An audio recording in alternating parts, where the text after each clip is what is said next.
Praise the lord. Good morning. ప్రభువైన యేసుక్రీస్తు శుభనామంలో మీ అందరికీ వందనములు. చిన్న ప్రార్థనతో ఈరోజు దేవుని వాగ్దానాన్ని స్వతంత్రించుకుందామా? మమ్మల్ని ఎంతో మిక్కిలిగా ప్రేమించినటువంటి మా ప్రియ పరలోకమందున్న తండ్రి, నీ ఘనమైన శ్రేష్టమైన నామాన్ని బట్టి వందనాలు ప్రభువా. ఉదయకాల సమయంలో మా అందరికీ తెరవబడిన హృదయాలు ఇవ్వండి ప్రభా. వినగలిగిన చెవులు గ్రహించే ఆత్మ మనసునివ్వండి. నీ స్వరాన్ని వినిపింపచేయండి. మా అందరితో మాట్లాడి బలపరచమని యేసు నామములో ప్రార్థిస్తున్నాము తండ్రి, ఆమేన్. ఈరోజు దేవుని వాగ్దానము ప్రకటన గ్రంథము 2వ అధ్యాయము 5వ వచనం. నీవు ఏ స్థితిలో నుండి పడితివో అది జ్ఞాపకం చేసుకొని మారు మనసు పొంది ఆ మొదటి క్రియలను చేయుము. Revelations chapter 2 verse 5. Remember therefore from whence thou art fallen and repent and do the first works. దేవుడు ఇచ్చినటువంటి అద్భుతమైన వాగ్దానం మనందరి జీవితంలో నెరవేర్చబడును గాక, ఆమేన్. ఈ ఉదయకాల సమయంలో దేవుడు మాటలు వింటున్నటువంటి మనందరితో దేవుడు ఒక ప్రశ్న సూటిగా అడుగుతున్నాడండి. మీరు మొదటి క్రియలు చేసేవారిగా ఉన్నారా అని ప్రశ్నిస్తున్నారు. ఏంటి మొదటి క్రియలు ఏంటి అని ఆలోచిస్తే, ఒకప్పుడు దేవుని నమ్ముకున్నప్పుడు మనము స్టార్టింగ్లో ఎంత ఆసక్తిగా ఉన్నాం కదండి. మరి ప్రతి నిమిషం ప్రతి విషయం దేవుడితో చెప్పకుండా చేసేవాళ్ళమే కాదు. ప్రార్థన విషయంలో కావచ్చు, చర్చ్కి వెళ్ళే విషయంలో కావచ్చు, వాక్యం చదువుకునే విషయంలో కావచ్చు, దేవుడికి ఇచ్చే సమయం విషయంలో కావచ్చు, ప్రతి దాంట్లో మనము ఒకప్పుడు ఎలాగున్నామో ఇప్పుడు ఎలా ఉంటున్నామో అవే అన్నమాట మన మొదటి క్రియలు. ఒకప్పుడు దేవుడితో మనకున్నటువంటి సంబంధం ఏంటి, ఇప్పుడు మనకున్నటువంటి సంబంధం ఏంటి బాగా అర్థం చేసుకోవాలంటే, కొత్తగా పెళ్ళైనప్పుడు ఒక 10 సంవత్సరాల తర్వాత, పెళ్ళైన 10 సంవత్సరాల తర్వాత ఒక మరి భార్యాభర్తల్ని చూస్తే ఎలా ఉంటుంది అని ఆలోచిస్తే, నిజానికి దేవుడి సన్నిధిలో ఉండి బాగా ఆత్మీయంగా ఉండేటువంటి భార్యాభర్తలు స్టార్టింగ్ పెళ్ళైనప్పుడు ఉన్న ప్రేమ కంటే కూడా వాళ్ళకి ఇంకా రోజు రోజుకి దేవుడి యొక్క ప్రేమ పెరిగి వాళ్ళు ఇంకా ప్రేమగా ఉంటారు అనమాట. కానీ దేవుడి ప్రేమ లేని వాళ్ళు ఎలా ఉంటారు తెలుసా? స్టార్టింగ్లో అబ్బా వీళ్ళలాంటి మరి మరి వైఫ్ అండ్ హస్బెండ్ ఇంకా ఉండరేమో, వీళ్ళంత మంచిగా ఇంకెవరు ఉండరేమో అనిపించేటట్లుగా కనిపిస్తారు తప్ప ఆ ప్రేమ అనేది వాళ్ళ జీవితాల్లో కొనసాగించబడదన్నమాట. ఇదే రిలేషన్ని ఆత్మీయ జీవితంలో చూస్తే, కొత్తగా దేవుని నమ్ముకున్నప్పుడు ఎవరికైనా అబ్బా ఈ వ్యక్తి అంత మరి పరిశుద్ధంగా ఇంకెవరు లేరేమో, ఈ వ్యక్తి అంత ప్రార్థనా పరులు ఇంకెవరు లేరేమో, మరి ఇంతగా దేవుడికి సన్నిహితంగా ఉన్నారు అని చెప్పి చూసి మురిసిపోయిన వాళ్ళందరూ ఒక 10 సంవత్సరాల తర్వాత కాదు, ఒక 5 నెలలు 6 నెలల తర్వాత చూస్తే అర్థమవుతుంది, అబ్బా ఏంటి ఇంత నటననా అనేటువంటిది మనకు అర్థమవుతుంది అన్నమాట. ఈరోజు చాలామంది మరి ఆత్మీయ జీవితంలో నటన అనేది చూస్తున్నామండి.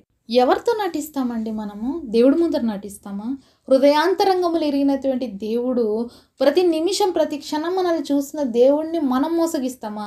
మోసపోకుడి దేవుడు వెక్కిరించబడు అని దేవుడి వాక్యం సెలవిస్తుంది. కానీ రోజు మనం అనుకుంటున్నాం కానీ చాలా ఆత్మీయులుగా ఉన్నాము, చాలా ప్రార్థనా పరులుగా ఉన్నాము, మా స్థితి బాగుంది అని అనుకుంటున్నామేమో, కానీ ఒక్కసారి వెనక్కి తిరిగి చూసామనుకోండి, నిజంగా మన స్థితి ఎంత వర్స్ట్గా తయారైందనేది మనకే అర్థమవుతుంది. ఒకసారి చూడాలండి, ఆగి ఆలోచించాలి. ఒకప్పుడు నా ఆత్మీయత ఏంటి, ఒకప్పుడు ఉన్నటువంటి ఆశ ఏంటి, ఒకప్పుడు ఉన్నటువంటి జీవితం ఏంటి, ఇప్పుడు నేను ఎలాంటి జీవితం జీవిస్తున్నానని ఈరోజు మనం పరీక్షించుకోవాలి. ఎందుకంటే దేవుడు మనతో చెప్తున్నాడు, నువ్వు ఏ పరిస్థితిలో పడితీవో అది జ్ఞాపకం చేసుకో.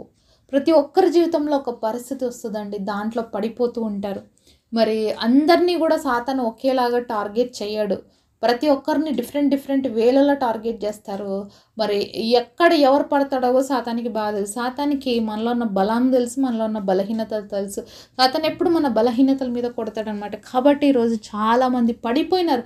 పడిన వారు లేయటం లేదండి, అది పెద్ద డిఫెక్ట్. పెద్ద ప్రాబ్లం ఏంటంటే, పడితే నువ్వు వెంటనే లేసావనుకో అక్కడి నుంచి నువ్వు పారిపోగలుగుతావు. కానీ ఈరోజు పడిన స్థితిలోనే అలానే ఉండిపోతున్నారు. మీరు రోడ్డు పైన ఎప్పుడన్నా పడినారా అండి? పడింటే అట్లనే కూర్చుండిపోయినారా? అక్కడే పడుకుని పోయినారా? లేయలేదా అక్కడి నుంచి? ఎంతటి వాళ్ళైనా కూడా, ఎంత పెద్ద గాయం తగిలినా, ఎంత గాయమైనా కూడా ఒక వ్యక్తికి వచ్చే ఫస్ట్ ఆలోచన ఏంటి తెలుసా? వెంటనే పడిన వెంటనే లెయ్యాలన్న ఆలోచన ప్రతి ఒక్కరికి వస్తుందంట, ఎంత పెద్ద ఇది జరిగినప్పటికీ కూడా. అయితే మరి ఆత్మీయ స్థితిలో ఎందుకు రావటం లేదు? మనకి పడిన స్థితిలోనే ఎందుకు ఉంటున్నాం? ఎందుకంటే మనల్ని నిర్లక్ష్యం ఆవరించిందనమాట. మనం పడిన స్థితిలో ఉండిపోవడానికి కారణం ఏంటంటే, మనలో దేవుడికి భయభక్తులు చూపించేటువంటి హృదయం లేదనమాట.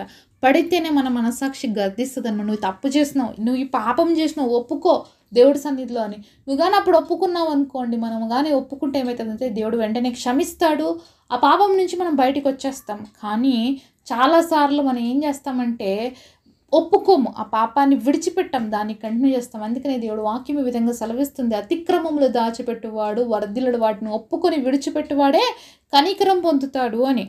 ఈరోజు దేవుడి సన్నిధిలో నువ్వు కనికరం పొందాలని ఆశపడుతున్నట్లయితే, ఏ పాపపు స్థితిలో పడి ఉన్నావో ఆ స్థితిలో నుంచి లేవడానికి ప్రయత్నం చేయి. దేవుడు తన చెయ్యి చాచి నీ ఎదురుగా నిలబడ్డాడు, నువ్వు ఆయనకి చెయ్యి, ఆయన లేపుతాడు.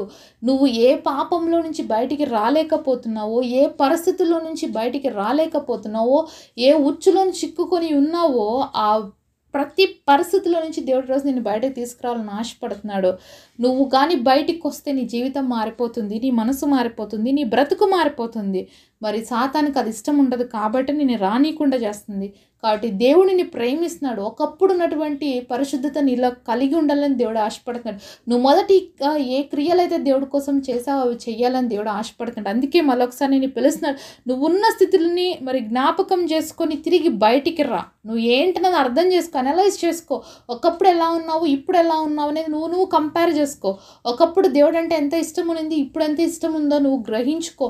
ఒకప్పుడు వాక్యం అంటే ఎంత ఆశ ఉనింది, ఇప్పుడు ఎంత ఆశ ఉందనేది గ్రహించుకుని దయచేసి మారు మనసు పొందమని దేవుడు మనకి చెప్తూ ఉన్నాడు. ఒక్కసారి సాతానికే కానీ స్థలం ఇచ్చినామంటే అండి ఏం చేస్తుంది తెలుసా సాతాను? మరి బైబిల్లో ఒక ఎగ్జాంపుల్ రాయబడి ఉంది. ఒక ఇల్లు అంట ఊడ్చి ప్రశాంతంగా అమర్చబడి ఉందంట. ఆ ఇంట్లో నుంచి సాతాను వెళ్ళగొట్టబడిన తర్వాత ఆ ఇల్లు ప్రశాంతంగా ఉంటే, మరి ఖాళీగా ఉన్న ఇల్లుని చూసి మళ్ళీ తనకంటే చెడ్డవైన 7 దయ్యాలు పట్టుకుని వచ్చి అక్కడ ఉందంట. అంటే ఒక వ్యక్తి జీవితంలో మరి దేవుణ్ణి కలిగి ఉంటే ఆ హృదయం ఎంత ప్రశాంతంగా నెమ్మదిగా ఉంటుంది. కానీ దేవుడు కానీ ఆ హృదయంలో లేకుండా, హృదయం కానీ ఖాళీగా ఉందంటే, ఈ దుష్టుడు ఏం చేస్తాడంటే మరీ చెడ్డవైనటువంటి దయ్యాలను పట్టుకొచ్చుకొని ఆ ఇంట్లో పెట్టుకుంటాడు అనమాట. చాలామంది ఎందుకు అంత భయంకరమైన పాపులుగా మారుతారు, ఒక్కసారి మంచిగా మారి మళ్ళీ ఎందుకు అంత దుర్మార్గంగా తయారవుతారంటే, వాళ్ళ హృదయము దేవుడు లేకపోవడాన్ని బట్టి సాతాను ఇంకా అనేకమైనటువంటి దురాత్మలు తీసుకొచ్చి వాళ్ళ హృదయంలో పెట్టినప్పుడు హృదయం ఇంకా ఏమైపోతుంది, ఇంకా చెడ్డగా తయారైపోతుంది. కాబట్టి దేవుడు అంటున్నాడు, ఈరోజు నువ్వు మారు మనసు పొందు, తిరిగి నువ్వు నా దగ్గరికి రా, నీ మనసును మారుస్తాను. ఎవరైనా మనసులు మార్చడం అనేది ఎవరి వల్ల కాదండి. ఈరోజు యేసుప్రభుని నమ్ముకుంటే మత మార్పిడి, మతాలు మారుస్తున్నారు అంటారు. కానీ మీరు ఒకరు చెప్పండి ఏ విషయం అన్నా వాళ్ళు వింటారేమో చూడండి. ఎవ్వరు మాట వినే స్థితిలో లేరండి. ఈవెన్ ఇంట్లో పిల్లలు కూడా ఈరోజు వినే స్థితిలో లేరు.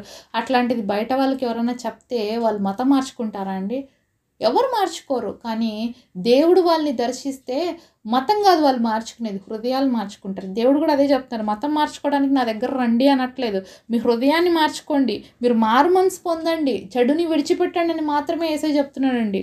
కాబట్టి క్రైస్తవ్యం అంటే ఏదో కులము మతం అని అనుకుంటున్నారు, కానీ క్రైస్తవం అనేది కులము మతము కాదండి. ఇది మనస్సు మార్చబడ్డం. ఇదే మెయిన్ థీమ్. దేవుడు ఎందుకు ఈ లోకానికి వచ్చాడంటే, మానవుడు పాపిగా ఉన్నాడు, పరిశుద్ధుడిగా మారడానికి దేవుడు ఈ లోకానికి వచ్చాడు. అందుకనే పిలుస్తున్నాడు, ఈరోజు నువ్వు తిరిగి పాపంలోకి పడిపోయినావు, తిరిగి నువ్వు పాప జీవితంలో కలిసిపోయినా నువ్వు బయటికి రా, నీ మనసు మార్చుకో అని దేవుడు చెప్తున్నాడు. అంతేగాని దేవుడు నీ యొక్క కులం మార్చుకో, లేకపోతే నీవు ఇంకా పలాను ఉన్నాయి అవన్నీ మార్చుకొని ఎక్కడ చెప్తున్నాడో అవేం చెప్పట్లేదండి. నీ మనసు మార్చుకో, మనసు మార్చుకొని నూతనంగా మళ్ళీ నువ్వు నూతనత్వాన్ని పొందుకో అని దేవుడు చెప్తున్నాడు. దేవుడికి కావాల్సింది మన మనస్సు మంచిగా ఉంటే మానవుడు మంచిగా అయిపోతాడు. ఈరోజు మానవుడి మనసు మంచిగా లేదు కాబట్టి దుర్మార్గము, అక్రమము, పాపం అనేది విస్తరిస్తుంది.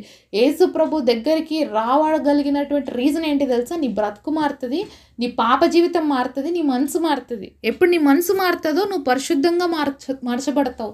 నువ్వు పరిశుద్ధంగా ఉంటే నీ వల్ల నీ కుటుంబానికి, నీ ఇరుగు పొరుగు వాళ్ళకి, నువ్వు వర్కింగ్ చేస్తున్నటువంటి ప్లేస్లో ఉండే వాళ్ళకి, నువ్వు ఎక్కడ ఉంటున్నావు అక్కడ వాళ్ళందరికీ ఆశ్రదకరంగా ఉంటావు అనమాట. అందుకనే దేవుడు నిన్ను పిలుస్తున్నాడు. కాబట్టి నువ్వు ఏ పాపంలో ఉన్నా ఈరోజు తిరిగి దేవుడి సందులోకి రా, పడిన స్థితిలో నుంచి దేవుడు లేపుతానంటున్నాడు. ఆయనకి నీ చెయ్యి ఇవ్వు, మారు మనసు పొందు, తిరిగి మళ్ళీ పాప జోలికి వెళ్ళక పరిశుద్ధంగా మరి దేవుడి సన్నిధిలో స్థిరంగా ఉండి ముందుకు సాగినట్లయితే నువ్వు ఆశీర్వదించబడతావు. ఈరోజు ఆశీర్వదించబడాలని ఆశపడుతున్నట్లయితే మొదటిగా నీ హృదయాన్ని దేవుడికి ఇవ్వు, దేవుడి కోసము జీవించు, పరిశుద్ధంగా ఈ లోక యాత్రలో ముందుకు సాగడానికి దేవుడు మనందరికీ కృపనివ్వునుగాక.